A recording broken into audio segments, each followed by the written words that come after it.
최근 네덜란드는 물론 미국에서 반응이 폭발한 한국 음식이 화제입니다. 연 1,300억 넘게 수출된 뜻밖의 한국 전통 음식이 화제라고 하는데요. 처음에는 매운맛은 물론 식감조차 낯설었지만 이제는 레시피 조리법을 보지 않고도 혼자서 척척 만들어 먹는 수준까지 이르렀다고 하는데요. 어떻게 된 일인지 사연 들으러 가보시죠. 안녕하세요. 저는 뉴욕의 한 마케팅 회사에서 일하는 25살 에밀리입니다. 제 이야기는 어느 추운 겨울날부터 시작되었어요. 그날도 평소처럼 야근을 하고 있었죠. 마감을 앞둔 프로젝트 때문에 사무실은 저 혼자였어요. 갑자기 울리는 휴대폰 진동의 화면을 봤더니 제이슨에게서 온 메시지였습니다. 늦게까지 일하느라 고생이 많네. 지금 집에서 쉬고 있어. 그 메시지를 보는 순간 뭔가 이상했어요. 제이슨은 분명 오늘 친구들과 술을 마시러 간다고 했거든요. 평소 같았으면 그냥 넘어갔을 텐데 왜인지 그날은 가슴 한구석이 불편했습니다. 3년이라는 시간 동안 쌓인 신뢰가 단 하나의 거짓말로 무너지는 순간이었죠. 저는 결국 일을 멈추고 제이슨의 집으로 향했어요. 그의 아파트 창문에서 새어나오는 불빛이 제 불안한 마음을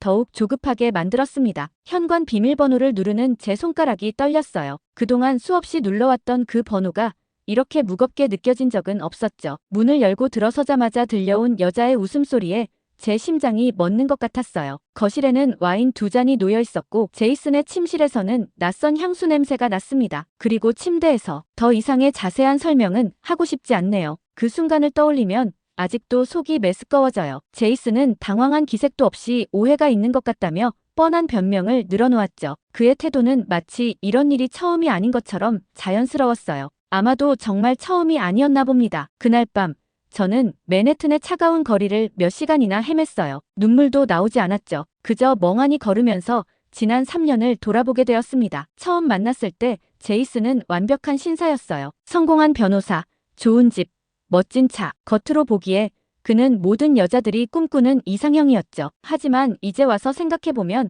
수많은 경고 신호들이 있었어요. 제가 야근할 때마다 보내는 의심 가득한 메시지들, 친구들과의 약속을 갑자기 취소하게 만드는 그의 즉흥적인 데이트 신청들, 그리고 무엇보다 제 커리어에 대한 미묘한 비하 발언들. 이런 생각을 하다 보니 제이슨뿐만 아니라 그동안 만났던 다른 미국 남자들과의 경험도 떠올랐어요. 대학 시절 첫 남자친구였던 마이크는 제가 그의 기대만큼 파티를 즐기지 않는다며 헤어지자고 했었죠. 그 후에 브라이언은 데이트 비용을 철저하게 더치페이하면서도 정작 자신의 취미 생활에는 제가 돈을 보태주기를 바랐고요. 한숨이 절로 나왔습니다. 이런 관계들이 제게 남긴 것은 무엇일까요? 끊임없는 자기 검열과 불안감, 그리고 바닥까지 떨어진 자존감뿐이었어요. 매번 저는 제가 뭔가 부족해서, 제가 덜 매력적이어서, 제가 충분히 노력하지 않아서라고 생각했답니다. 그날 밤 집으로 돌아와 거울을 보며 문득 깨달았어요. 제 눈에 비친 모습은 더 이상 제가 알던 에밀리가 아니었습니다. 언제부터 이렇게 자신감을 잃어버린 걸까요? 언제부터 다른 사람의 기준에 맞추려고 애쓰며 살아온 걸까요? 회사에서는 누구보다 당당하고 프로페셔널한 모습을 보여주면서 왜 연애에서는 이토록 나약해진 걸까요? 화장대 위에 놓인 제이슨과의 사진을 보며 마지막 눈물을 흘렸어요. 그리고 그 사진을 쓰레기통에 던져버렸죠. 다음 날 아침 퉁퉁 부은 눈으로 회사에 출근했어요. 다행히 오늘은 큰 미팅이 없는 날이었죠. 책상에 앉아 메일을 확인하는데 회사 전체 공지가 눈에 들어왔습니다. 새로운 마케팅 팀장 부임 안내. 퉁퉁 부은 눈을 가린 선글라스를 쓴 채 사무실을 둘러보니 문득 슬픈 생각이 들었어요. 이 회사에서 일한 지도 벌써 3년이 넘었는데 그동안 제 커리어는 얼마나 발전했을까요? 제이슨은 늘 제게 여자가 무슨 야근이냐, 결혼하면 어차피 그만둘 텐데 너무 열심히 할 필요 없어라고 말했었죠. 그의 말이 제 성장을 얼마나 방해했는지 이제야 깨달았어요. 승진 기회가 있을 때마다 망설였고 새로운 프로젝트를 맡는 것도 두려워했답니다. 마치 제 꿈과 야망을 누군가에게 검열받는 것처럼 말이에요. 책상 위에는 아직도 처리해야 할 업무들이 산더미처럼 쌓여 있었습니다. 하지만 오늘만큼은 이 모든 것들이 새롭게 느껴졌어요. 이제는 더 이상 누구의 눈치도 보지 않고 온전히 저를 위해 일할 수 있다는 생각에 작은 미소가 지어졌죠. 그날 아침 새로운 팀장님을 소개하는 미팅이 있었어요. 정장 차림의 젊은 아시안 남성이 회의실에 들어섰을 때 사무실 전체가 술렁였죠. 민준 킴이라고 자신을 소개한 그는 우리가 예상했던 것과는 전혀 다른 모습이었어요. 전임 팀장님들은 대부분 50대 중반의 백인 남성들이었는데 민준 팀장님은 30대 초반으로 보였고 부드러운 미소를 지니고 있었죠. 그의 영어는 완벽했고 스탠포드 MBA 출신이라는 소개에 모두가 놀란 눈치였어요. 여러분과 함께 일하게 되어 기쁩니다. 제가 먼저 한 분 한 분 찾아가서 인사드리고 업무에 대해 이야기를 나누고 싶네요. 첫 인사부터 달랐어요. 이전 팀장님들은 늘 직원들더러 자신의 사무실로 오라고 했거든요. 그리고 정말 그날 오후부터 민준 팀장님은 각자의 자리를 찾아다니며 대화를 나누기 시작했습니다. 제 차례가 되었을 때 저는 아직도 붓고 충혈된 눈을 감추려 안간힘을 쓰고 있었죠.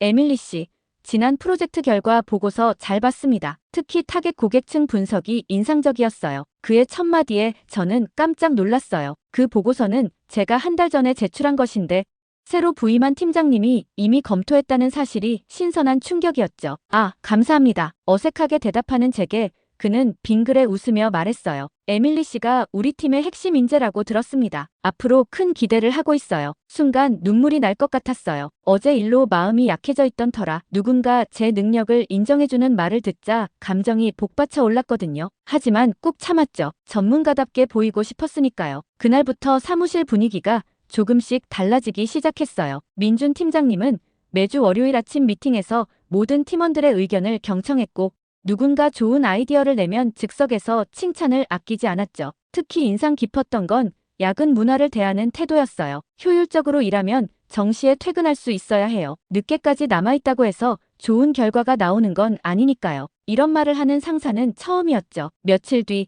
새로운 클라이언트 프레젠테이션 준비를 위한 팀 구성이 있었어요. 민준 팀장님은 저를 프로젝트 리더로 지명했습니다. 에밀리는 전략적 사고가 뛰어나요. 이번 프로젝트를 잘 이끌어줄 거라 믿습니다. 솔직히 처음에는 부담스러웠어요. 하지만 민준 팀장님은 매일 아침 짧은 미팅을 통해 제가 가야 할 방향을 명확하게 제시해 주었고 어려움이 있을 때마다 적절한 조언을 해주었죠. 그의 리더십은 마치 등대와 같았어요. 길을 밝혀주되 우리가 스스로 항해할 수 있도록 돕는 그런 느낌이었달까요? 어느 날은 제가 실수로 중요한 데이터를 잘못 입력한 적이 있었어요. 이전 같았으면 크게 질책을 받았을 텐데 민준 팀장님은 달랐습니다. 실수는 누구나 할 수 있어요. 중요한 건 어떻게 바로잡느냐죠. 우리 함께 해결 방안을 찾아볼까요? 그의 이런 태도는 팀 전체에 긍정적인 영향을 미쳤어요. 사람들은 더 이상 실수를 두려워하지 않게 되었고 그만큼 더 창의적인 아이디어를 내놓기 시작했죠. 회의 시간에는 활발한 토론이 이루어졌고 서로를 격려하고 돕는 문화가 자리 잡기 시작했답니다. 특히 인상 깊었던 건 민준 팀장님이 보여준 섬세한 배려였어요. 한 번은 제가 미팅 중에 두통이 심해서 얼굴을 찌푸리고 있었는데 그걸 알아차리고 조용히 제 책상에 타이레놀과 함께 메모를 놓고 가셨더라고요. 건강이 우선입니다. 필요하면 먼저 귀가하세요. 이런 그의 모습을 보며 문득 궁금증이 생겼어요. 어떻게 이렇게 다른 스타일의 리더십을 가질 수 있는 걸까? 한국의 기업 문화는 수직적이고 엄격하다고 들었는데 그는 왜 이렇게 다를까? 그리고 무엇보다 왜 이렇게 마음이 편안해지는 걸까? 처음으로 누군가의 지시를 따르는 게 불편하지 않았어요. 오히려 그의 리더십 아래에서 일하는 게 즐거웠죠. 매일 아침 출근길에 발걸음이 가벼워졌고 새로운 도전을 두려워하지 않게 되었어요. 그리고 무엇보다 오랫동안 잊고 있었던 제 자신감이 조금씩 돌아오는 것을 느낄 수 있었답니다. 어쩌면 제가 필요했던 건 이런 거였을지도 모르겠어요. 누군가 진심으로 제 가능성을 믿어주는 것, 그리고 그 믿음이 제 안의 작은 불씨를 다시 피워 올리고 있었죠. 3달이 지나고 저희 팀은 올해 최대 규모의 프레젠테이션을 앞두고 있었어요. 글로벌 화장품 브랜드의 미국 시장 마케팅을 총괄하게 될지도 모르는 중요한 계약이었죠. 민준 팀장님의 신임 덕분에 이 프로젝트의 메인 담당자로 일하게 된 저는 매일 밤늦게까지 준비에 몰두했답니다. 프레젠테이션 전날 밤 모든 자료를 마지막으로 점검하고 있을 때였어요. 갑자기 제 노트북이 이상한 증상을 보이기 시작했습니다. 화면이 깜빡거리더니 파란 화면이 뜨고 프레젠테이션 파일이 열리지 않았어요. 가슴이 덜컥 내려앉았죠. IT팀에 문의해보니 누군가 회사 메일을 통해 악성 코드를 심은 것 같다고 했어요. 그때 휴대폰으로 한 통의 메시지가 왔습니다. 제이슨이었어요. 잘 지내. 내일 중요한 날이라면서 운 빌어줄게. 순간 모든 것이 이해됐어요. 제이슨은 법무팀에서 일하고 있었고 회사 시스템에 접근할 수 있는 권한이 있었죠. 제가 그와 헤어진 후 그는 종종 내가 얼마나 후회하게 될지 두고 바라는 식의 메시지를 보내왔었어요. 하지만 이렇게까지 할 줄은 몰랐습니다. 패닉에 빠진 저는 울음을 참으며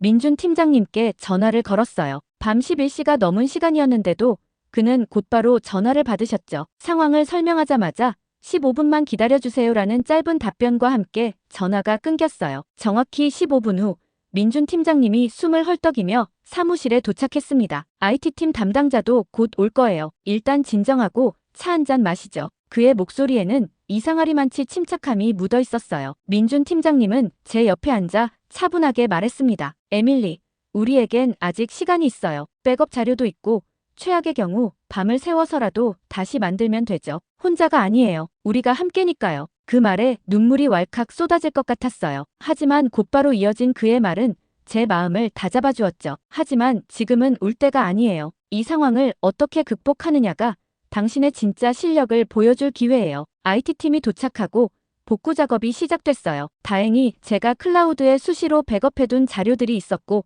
민준 팀장님도 자신의 노트북에 이전 버전을 가지고 있었답니다. 우리는 밤새 자료를 재구성하고 부족한 부분을 보완했어요. 새벽 3시, 민준 팀장님이 잠시 자리를 비웠다가 돌아왔을 때 그의 손에는 따뜻한 라면 2그릇이 들려 있었어요. 한국에서는 힘들 때 라면을 먹어요. 이상하게 위로가 되거든요. 그의 말에 피식 웃음이 났죠. 라면을 먹으며 우리는 잠시 일을 멈추고 이야기를 나눴어요. 그때 민준 팀장님이 물었습니다. 이 사건의 배후에 대해 알고 계신 것 같네요.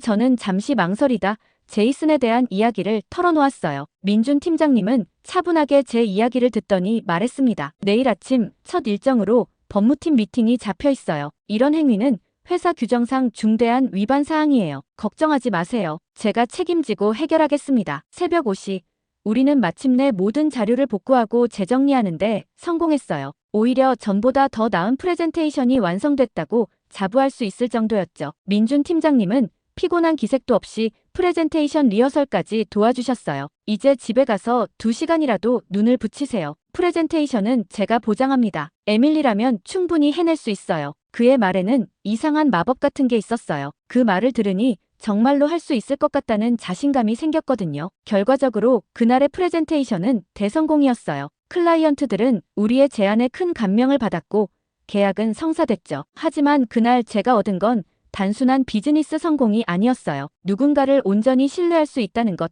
그리고 그 신뢰가 서로를 더 강하게 만든다는 것을 처음으로 깨달았답니다. 제이슨은 결국 회사를 떠나게 됐어요. 이미 본인의 잘못된 행동으로 인해 회사에 더 이상 남아있을 수 없다고 생각한 것 같아요. 변호사까지 할 정도의 똑똑한 사람이었지만 한순간의 분노에 사로잡혀 결국 비이성적인 행동을 한 것이었죠. 어차피 주변 평판은 너무 좋았고 전문직이라 이직도 쉬운데다가 회사의 징계위원회가 열리기도 전에 본인의 의사로 사의를 표명한 터라 처벌 또한 쉽지 않았죠. 정말 악덕하고 화가 나는 상황이었지만 왠지 모르게 그와 더 이상 얼굴을 보지 않아도 된다는 생각에 오히려 마음이 편해지더라고요. 또한 이 상황을 겪으며 제가 이상하게도 더 이상 그에 대한 미련이나 분노가 남아있지 않았음을 깨닫게 된 것도 마음이 잠잠할 수 있었던 큰 이유 중 하나겠네요. 왜냐하면 그날 밤 민준 팀장님이 보여준 리더십과 배려는 제가 그동안 잘못된 관계에 매달려 있었다는 것을 깨닫게 해주었거든요. 프로젝트 성공을 축하하는 팀 회식이 있던 날이었어요. 화려한 스테이크 하우스에서의 1차 회식이 끝나갈 무렵이었어요. 모두들 와인과 맥주로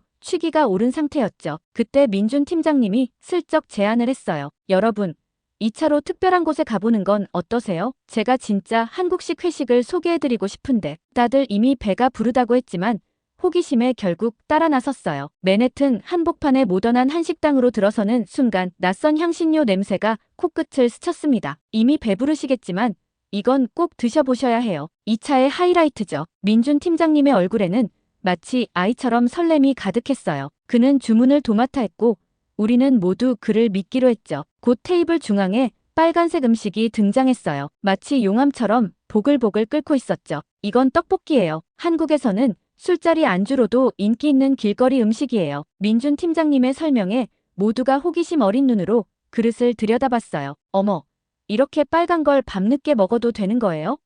사라가 걱정스러운 듯 물었어요. 이미 스테이크로 배가 부른 상태였지만 이상한 매력에 이끌려 하나둘씩 젓가락을 들기 시작했죠. 이게 뭐죠? 너무 매워요.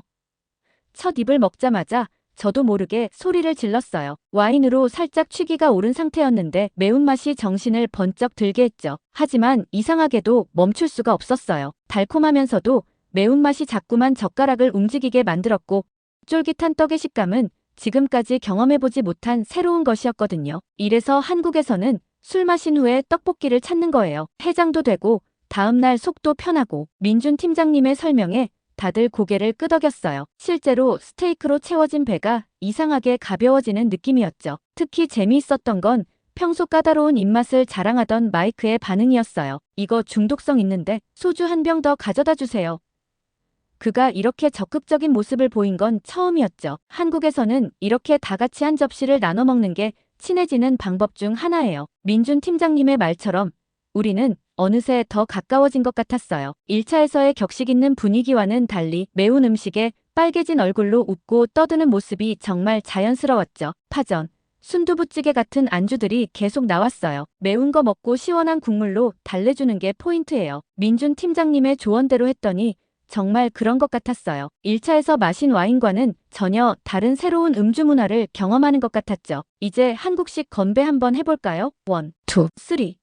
다들 취기가 오른 상태에서 외치는 구호가 어색하면서도 즐거웠어요. 스테이크 하우스에서의 우아한 와인 건배와는 전혀 다른 느낌이었죠. 문득 제이슨과의 데이트가 떠올랐어요. 늘 고급 레스토랑에서 포도주의 원산지를 논하며 완벽한 테이블 매너를 강요하던 그 시간들. 지금 이 순간과 비교하면 너무나도 답답하고 형식적이었단 걸 깨달았어요. 밤이 깊어갈수록 대화는 더욱 무르익었고 팀워크는 더욱 돈독해져 갔어요. 매운 떡볶이에 연신 물을 마시면서도 웃음이 끊이질 않았죠. 특히 평소 조용하던 데이빗이 취기에 힘입어 농담까지 하는 모습은 정말 신선했어요. 실은 이런 자리가 한국에서는 3차, 4차까지 이어지기도 해요. 민준 팀장님의 말에 모두가 놀란 눈으로 쳐다봤죠. 설마요? 내일 아침은 어떻게 버티나요? 제가 물었더니 그가 웃으며 대답했어요. 그래서 내일 아침엔 해장국이라는 게 또 있답니다. 시간이 꽤 늦었지만 이상하게도 피곤하다는 생각이 들지 않았어요. 오히려 더 오래 이 순간을 즐기고 싶다는 생각이 들었죠. 격식 있는 1차 회식에서는 느끼지 못했던 편안하고 자유로운 분위기가 좋았거든요. 집으로 돌아가는 우버 안에서 문득 깨달았어요. 오늘 회식은 단순히 한국 음식을 경험한 게 아니었다는 걸요. 그동안 제가 알던 회식이나 데이트는 늘 누군가의 시선을 의식하고 격식과 매너를 지켜야 하는 자리였어요. 하지만 오늘은 달랐어요. 매운 떡볶이에 얼굴이 빨개져도 소주를 마시고 큰 소리로 웃어도 아무도 이상한 눈으로 보지 않았죠. 오히려 그런 모습이 더 자연스럽고 인간적으로 느껴졌어요. 특히 민준 팀장님의 모습이 인상적이었어요. 1차에서는 프로페셔널한 리더였다면 2차에서는 마치 오랜 친구 같았거든요. 하지만 그 편안함 속에서도 여전히 팀원들을 세심하게 배려하는 모습을 잃지 않았죠. 취한 사라를 위해 물을 따라주고 매운 음식을 힘들어하는 데이빗에게 국물을 권하는 모습까지. 창밖으로 스쳐 지나가는 뉴욕의 밤거리를 보며 생각했어요. 어쩌면 제가 지금까지 찾고 있던 건 이런 거였을지도 모르겠다고요. 완벽한 매너나 화려한 레스토랑이 아닌 진심 어린 배려와 자연스러운 편안함, 그리고 그 속에서 피어나는 따뜻한 신뢰. 입가에 번지는 미소를 감출 수 없었어요. 아직도 혀끝에 남아있는 매운맛처럼 오늘 밤의 특별한 기억도 오래도록 남을 것 같았습니다. 그날 회식 이후로 사무실 분위기가 한결 편해졌어요. 특히 민준 팀장님과의 관계가 더 자연스러워진 것 같았죠. 하지만 동시에 조금 혼란스러운 상황들도 생기기 시작했답니다. 어느 날 아침 민준 팀장님이 제 자리로 찾아왔어요. 에밀리, 다음 주 미팅 자료는 잘 준비되고 있나요? 저는 자신 있게 고개를 끄덕였죠. 하지만 그의 다음 말에 당황하고 말았어요. 혹시 퇴근 전에 한번 봐주면 좋을 것 같은데요. 순간 머리가 복잡해졌어요. 분명 제 업무 능력을 신뢰한다고 했는데 왜 검토를 하겠다는 걸까요? 제 표정을 읽었는지 민준 팀장님이 웃으며 덧붙였어요. 한국에서는 팀장이 최종 검토를 하는 게 일반적이에요. 실수를 예방하는 차원이죠. 처음에는 이해가 잘 안 됐어요. 미국에서는 각자의 업무에 대한 책임과 자율성을 중요하게 여기거든요. 하지만 며칠 후 그의 검토 덕분에 작은 실수를 발견했을 때 이런 문화적 차이가 나쁘지만은 않다는 생각이 들었죠. 재미있는 일도 있었어요. 한 번은 제가 늦게까지 야근을 하고 있었는데 민준 팀장님이 갑자기 제 책상에 식사가 담긴 포장 용기를 놓고 가셨어요. 한국에서는 팀원이 야근할 때 팀장이 저녁은 챙겨주는 게 당연하대요라는 메모와 함께요. 처음에는 이런 행동이 불편하기도 했어요. 업무와 사적인 관계의 경계가 모호해지는 것 같았거든요. 하지만 점차 이해하게 됐죠. 이게 단순한 친절이 아니라 팀원을 배려하는 한국식 리더십이란걸요. 특히 인상 깊었던 건 회의 문화였어요. 민준 팀장님은 늘 모든 팀원의 의견을 끝까지 듣고 결정은 함께 내리려고 했죠. 처음엔 이런 방식이 시간 낭비처럼 느껴졌지만 결과적으로 팀의 결속력은 더욱 단단해졌답니다. 점점 저는 민준 팀장님의 리더십 스타일에 매력을 느끼기 시작했어요. 때로는 엄격하지만 항상 따뜻하고 업무적으로 프로페셔널하면서도 인간적인 면모를 잃지 않는 모습이 지금까지 만났던 어떤 상사나 남자와도 달랐거든요. 물론 가끔은 문화적 차이 때문에 오해가 생기기도 했어요. 하지만 그때마다 민준 팀장님은 차분히 설명해 주었고 저도 점차 한국의 업무 문화를 이해하게 되었죠. 어쩌면 이런 과정 자체가 서로를 더 알아가는 특별한 시간이었는지도 모르겠어요. 그리고 무엇보다 이런 문화적 차이를 이해하려 노력하는 과정에서 제 마음속 어딘가가 조금씩 달라지고 있다는 걸 느꼈답니다. 단순한 호기심을 넘어서 뭔가 더 특별한 감정이 자라나고 있었거든요. 어느 날 점심시간 민준 팀장님이 조심스럽게 제안을 했어요. 이번 주말에 한식 쿠킹 클래스를 열어보려고 하는데 에밀리 씨도 참여해 보실래요? 마치 오래전부터 준비한 말씀처럼 들렸어요. 쿠킹 클래스요?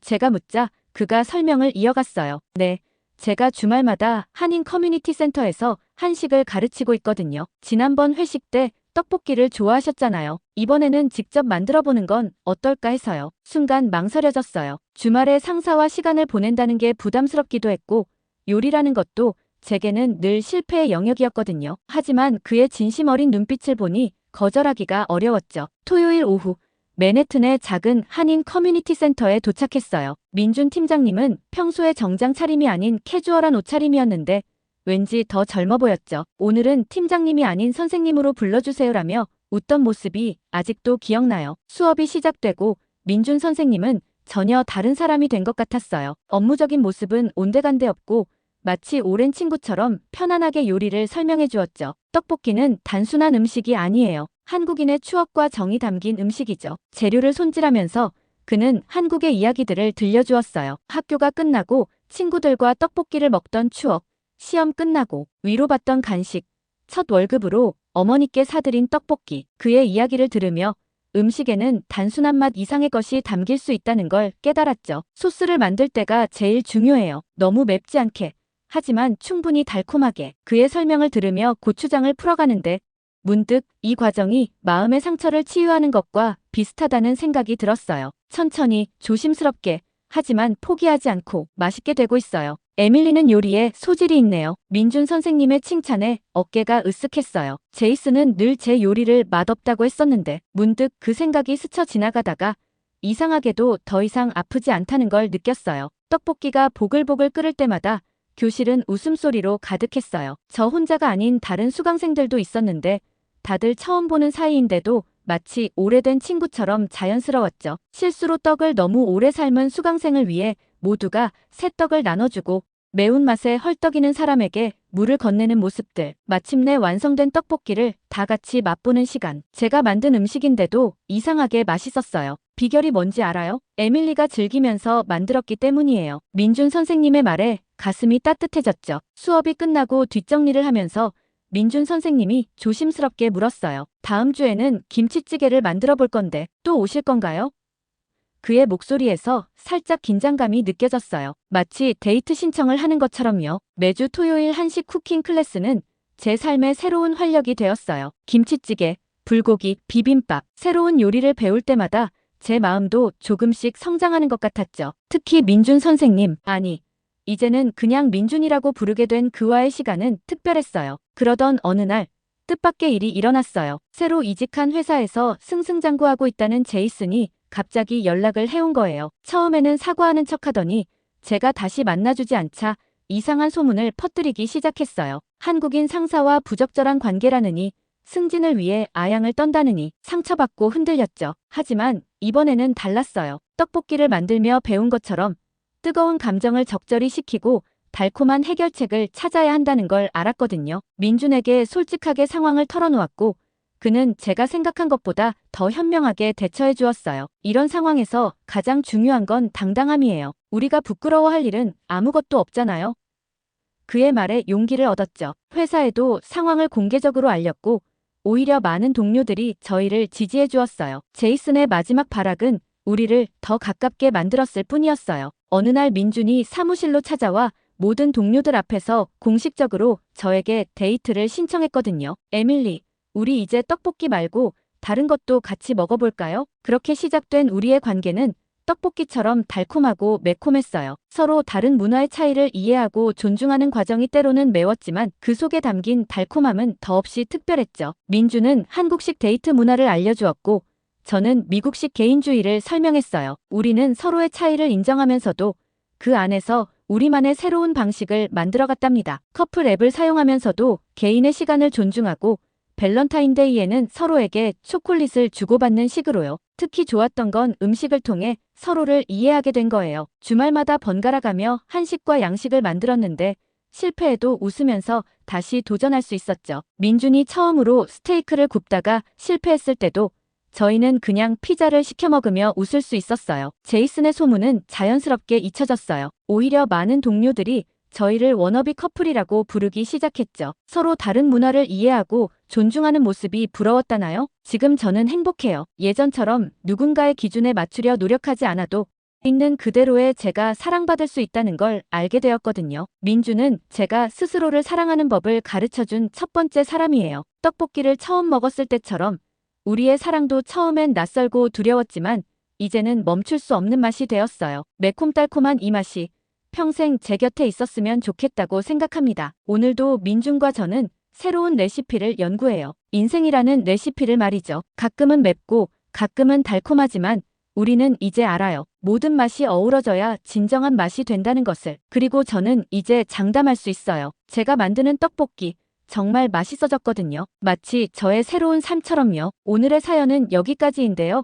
뉴욕 마케팅 회사 에밀리 팀장님의 사연 감사합니다. 구독과 좋아요 감사드리며 다음 영상으로 찾아뵙겠습니다.